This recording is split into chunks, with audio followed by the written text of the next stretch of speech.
참 예수님. 네, 오늘은 11월 22일이죠. 네, 오늘 누구 축일인가요? 네, 세실리아 아니면 이제 체칠리아라고도 부르고 있죠. 오늘 세실리아, 체칠리아 축일 맞으신 분, 네, 저쪽 여기 많으시네. 여기도 계시고, 네, 오늘 축일 맞으신 분들께 축하의 박수 한번 보내주시기 바랍니다. 네, 체칠리아 또는 세실리아, 네, 이 성녀의 이름은 그게 뜻이 천상의 백합이라는 뜻이죠. 네, 200년대경 로마가 그리스도교를 박해할 당시에 이 성녀는 아주 신신 깊은 집안에서 태어나서 그러한 신앙을 갖고 있었는데, 이러한 그리스도교를 박해하는 로마의 이러한 시대이기 때문에 결국에는 붙잡혀서 그러니까 배교를 하도록 강요를 받았지만은 절대 신앙을 놓치지 않고 죽음을 맞이하게 되죠. 우리 체칠리아 성녀는 그래서 이제 순교자이면서 특별히 이제 음악의 수호 성인으로 이렇게 알려져 있습니다. 네, 다시 한번 오늘 축일을 맞으신 자매님들, 또 이 자리에 없지만은 또 여러분들이 아는 그런 분들이 많이 계실 거예요. 축하를 해주시면 좋겠습니다. 자, 오늘 토요일 날 또 시편의 설레다라는 책을 가지고 시편을 이야기하고자 합니다. 좀 읽어보셨나요? 네, 책은 많이 사가셨어요. 네, 한 몇 권쯤 되나? 한 120권? 뭐 이 정도는 판매가 됐는데요. 그래서 좀 생각보다는 많은 분들이 책을 구매를 하셨습니다. 자, 저도 책을 이제 처음이니까 저도 읽어보면서 처음에는 뭐 이렇게 시편에 대해서 수박 겉핥기식으로 설명이 좀 쓰여져 있지 않는가, 이제 그런 식으로 이렇게 좀 봤는데, 이렇게 읽으면서 이 시편을 잘 몰랐는데, 저도 이제 그 저자의 그런 설명, 그런 거를 이렇게 읽으면서 시편이 이렇게 구성되어 있고 시편의 이런 내용이 무엇이고 이런 거를 조금씩 알게 되었습니다. 그리고 시편의 이러한 내용들이 그냥 그저 텍스트 안에 있는 것이 아니라 바로 우리 삶, 우리가 하루하루 살아가면서 겪고 있는 그러한 일들, 이런 것들이 다 이 안에 다 있습니다. 이미 다 여기서 어떤 정말 하느님을 찬양하고 하느님께 영광을 드리는 그런 기도가 들어있고, 또 어느 때는 또 감사함을 또 의미하는 그런 내용도 들어있고, 또 어떤 때는 고통스러울 때, 정말 이 고통스러운 그런 상황 때 이 시편 저자는 하느님께 매달리면서 그 하느님께 애원하는 그런 모습도 들어있고, 또 어느 때는 하느님께 탄식하는 이런 내용도 들어있고, 자, 그래서 우리가 다양한 기도를 바치잖아요. 항상 뭐 기분 좋을 때만 있는 건 아니고, 그러니까 좋을 때는 물론 하나님께 감사하는 기도를 바치지만은 또 우리가 힘들 때, 어려울 때, 이럴 때는 또 하느님께 매달리면서 하느님, 정말 제가 이 어려움에서 벗어나게 해 주십시오 하면서 또 기도도 바칠 수 있는 거죠. 자, 그러한 것들이 여기에 다 이 시편에 들어 있고요. 그러한 시편 중에서 이 저자는 몇 가지를 통해서 좀 더 깊이 있게 설명을 해주고 있습니다. 그래서 오늘 그 진도표에 따라서 읽는 대목은 시편 18편, 그리고 19편, 그리고 시편 22편 세 편을 여러분들 읽도록 제가 진도표를 나눠드렸는데요. 자, 시편 세 편을 저도 읽으면서 여기에 정말 나도 모르게 여기에 이렇게 이제 함께 이 내용에 충실하다 보면은 내가 이럴 때는 이런 기도를 바쳐야지, 이런 생각이 많이 듭니다. 우선 시편 18편은 찬양 시편에 해당됩니다. 하느님을 찬양하는 내용이 시편 18편에 들어가 있어요. 자, 저자는 먼저 제1절부터 이렇게 고백을 합니다. 저는 당신을 사랑합니다. 근데 그냥 뭐 피상적으로 늘 하던 대로 그냥 저는 당신을 사랑합니다, 이런 얘기가 아니고 정말 마음 깊은 곳에서 우러나오는 그 기도로서 이렇게 바치고 있는 거예요. 네, 저는 당신을 사랑합니다. 그래서 다윗이 이제 바치는 기도 또는 시라고 이렇게 되어 있는데, 이 다윗은 이 18편에서 어떤 역할로 나오냐면 하느님 앞에서 사랑꾼이라고 할 수 있을 그런 면모를 보여주고 있습니다. 그래서 그 하느님을 여러 가지로 상징적으로 이렇게 표현을 하고 있어요. 아주 8가지로 표현하고 있는데, 여러분들이 아마 그 미사 때 화답송 할 때 이런 거 많이 화답을 하셨을 거라고 생각합니다. 하느님을 뭐라고 빗대서 이렇게 이야기하냐면, 하느님은 나의 힘, 나의 반석, 나의 요새, 또 나를 건지시는 분, 나의 바위, 나의 방패, 또는 나의 구원의 뿔, 또는 나의 산성. 자, 이런 식으로 표현을 하고 있어요. 참 다양하죠. 네, 여러분들도 기도하실 때 하느님을 향해서 이렇게 기도를 하시나요? 네, 좀 어느 때는 우리가 단순하게 하던 것만 계속 하는 경우가 있잖아요. 네, 그런데 다윗 이 시를 보면은 이렇게 기도를 할 때 하느님을 이렇게 부르고 있어요. 나의 힘이고, 나의 반석이고, 나의 요새, 나의 산성, 또 뭐예요? 나를 건지시고, 또는 나의 방패가 되시고, 나의 또 바위, 이런 식으로 이렇게 고백을 하고 있는 거예요. 그러니까 우리도 기도할 때 이런 거를 한번 인용을 해보세요. 인용을 해서 나의 반성이신 주님, 나의 요새인, 나의 산성이신 주님, 이러면서도 기도해도 참 좋은 것 같아요. 네. 그래서 찬양을 이렇게 하고 있는데, 다윗은 과거를 회상하면서 하느님께서 이렇게 회상을 해보니까 늘 하느님은 내 편이셨다, 이렇게 그 믿음을 갖는 것을 고백을 하고 있어요. 어떤 상황에 있든지 간에 하느님께서는 나와 함께 계셨다. 그래서 하느님은 누구 편이요?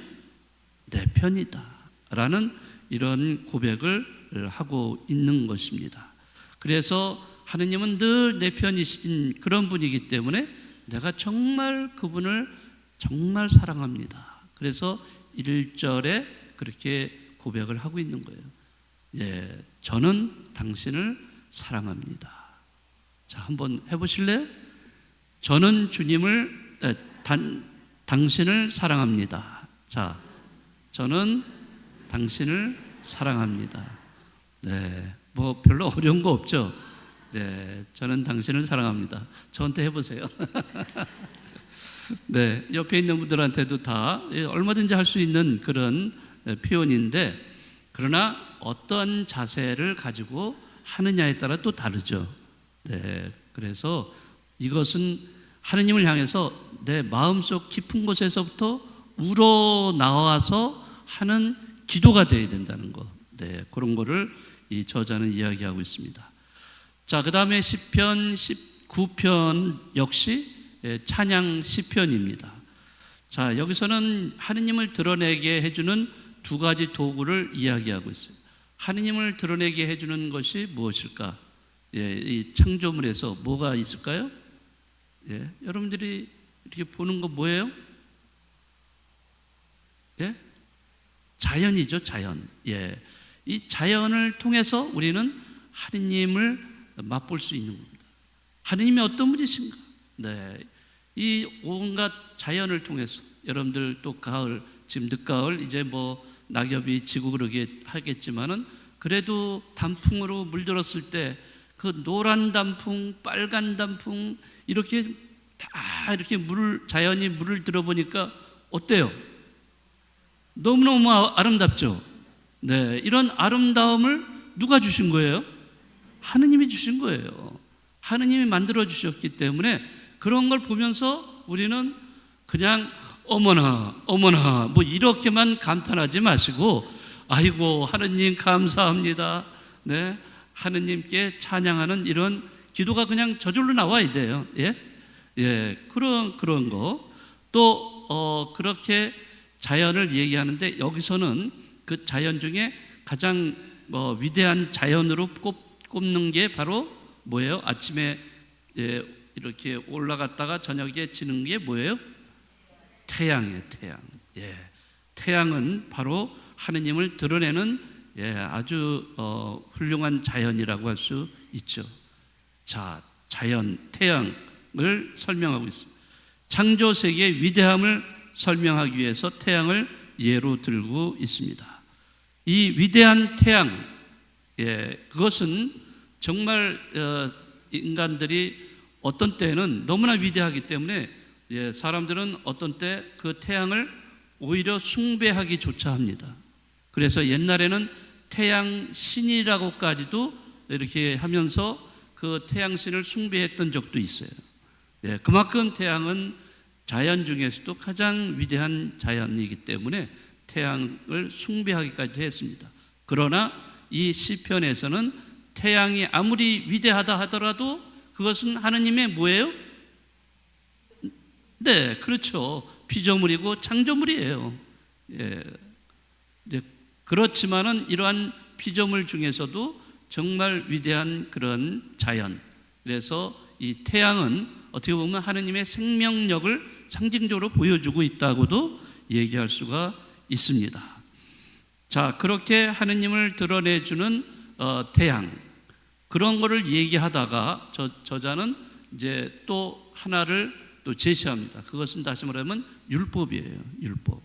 자, 율법은 태양의 역할을 대체해 주면서 이렇게 나타납니다. 그래서 시인은 태양이 생명을 주듯이 율법도 사람의 내적인 눈을 밝혀주어서 그 죄를 멀리하고 생명의 길로 이끌어주는 것이 바로 율법이다 라고 이야기를 해주고 있습니다. 자, 그래서 시편 제19편은 자연과 율법 이 두 가지를 이야기하면서 둘 다 하느님을 찬양하는 그러한 존재라는 사실을 우리에게 알려주고 있습니다. 자, 그리고 시편 22편, 여러분들 이 22편은 뭐라고 부르냐면 순환 시편이라고 합니다. 여러분들 예수님께서 십자가상에서 이렇게 돌아가시기 전에 뭐라고 하셨어요? 하느님한테 뭐라고 하셨어요? 저의 하느님 뭐라고 했어요? 어찌하여 저를 버리셨습니까? 정말 이러한 그 내용은, 이런 말씀은 그 하느님한테 뭐 분노하고 막 그러면서 뭐 그러는 게 아니고 하느님 그분께 끝까지 매달리는 어떤 그러한 외침이죠. 그래서 이게 그 십자가상에서 하셨다는 말씀은 바로 이 여기에 나오는 말씀이에요. 시편에 이미 나와 있던 거예요. 다윗이 어떤 고통과 좌절과 죽음을 앞에 두고서 이거를 표현한 거예요. 하느님 앞에서. 저희 하느님 어찌하여 저를 버리셨습니까? 정말 처절한 그런 어떤 외침, 애절한 그런 외침으로 시편 22편은 시작을 하고 있습니다. 이 부르짖음에서 시인은 지금 견뎌내야 할 이 고통이 육체적인 아픔이나 뭐 핍박하는 그런 자들의 조롱이 아니고 하느님으로부터 버림받았다는 그런 느낌을 이야기하고 있는 거예요. 네, 여러 가지 고통이 있어요. 외적인 나한테 가하는 고통들이 많이 있지만은 더 큰 고통, 가장 큰 고통은 내가 하느님에게 버림받았다는 것, 이것 때문에 내가 굉장히 고통스럽다는 거예요. 비참하게 버려졌다는 것, 아무 응답을 받지 못하는, 어떻게 보면 하느님의 침묵, 하느님의 부재, 이런 것 때문에 이 다윗 왕은 굉장히 고통을 받고 있다는 것을 보여주고 있습니다. 그럼에도 불구하고 이 시를 더 들여다보면 여전히 그는 하느님과의 연결된 그 끈을 놓지 않고 있는 그러한 모습을 보여주고 있습니다. 네, 그래서 어떻게 기도하면 제게서 멀리 계시지 마십시오 라고 기도하면서 고통을 감내하는 그런 모습을 드러내주고 있습니다. 그래서 시편 22편을 노래하는 이 시인은 이런 참담하고 참혹한 현실 속에서도 희망의 의지를 꺾지 않고 있다는 것을 알 수가 있어요. 네, 그래서 절박한 이런 현실에서도 이 시인은 하늘을 향해서 얼굴을 들기 시작하고 어느덧 탄식은 잦아들고 하느님께 구원을 간청하기 시작합니다. 그래서 그것은 이것으로 인해서 어떤 초월적인 그런 체험으로 넘어가는, 그래서 국면이 전환되는 이러한 것을 볼 수가 있어요. 그래서 그 하느님께 탄식하던 기도는 어느새 하느님을 찬양하는 기도로 바뀌고 그 자신이 겪는 그 고통은 어떤 승리를 위한 고통으로 이렇게 전환이 되는 계기를 맞이하게 됩니다. 그래서 이 22편을 가만히 들여다보면 어떻게 보면 우리가 신앙생활을 하면서 우리가 겪게 되는 것들, 어떻게 보면 실패를 할 수도 있고 좌절도 하고 절망도 하고 그런 고통을 겪는 경우도 있어요. 근데 이러한 것들이 결국에는 인간이 한계를 갖고 있기 때문에 그렇다는 거예요. 인간의 어떤 유한성에서 이런 것들이 빚어지는 거예요. 이 유한성은 다시 말하면 인간의 죄성이라고 얘기할 수가 있는 겁니다.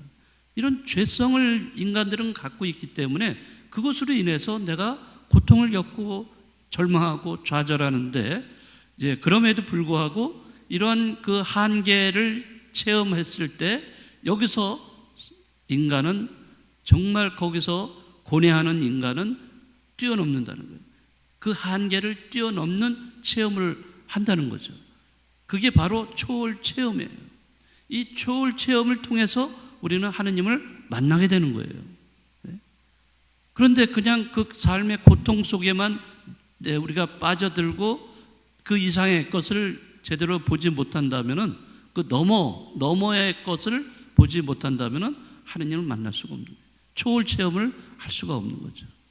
우리가 신앙을 체험한다는 것은 바로 초월 체험을 체험한다는 거예요. 초월을 체험한다는 거죠.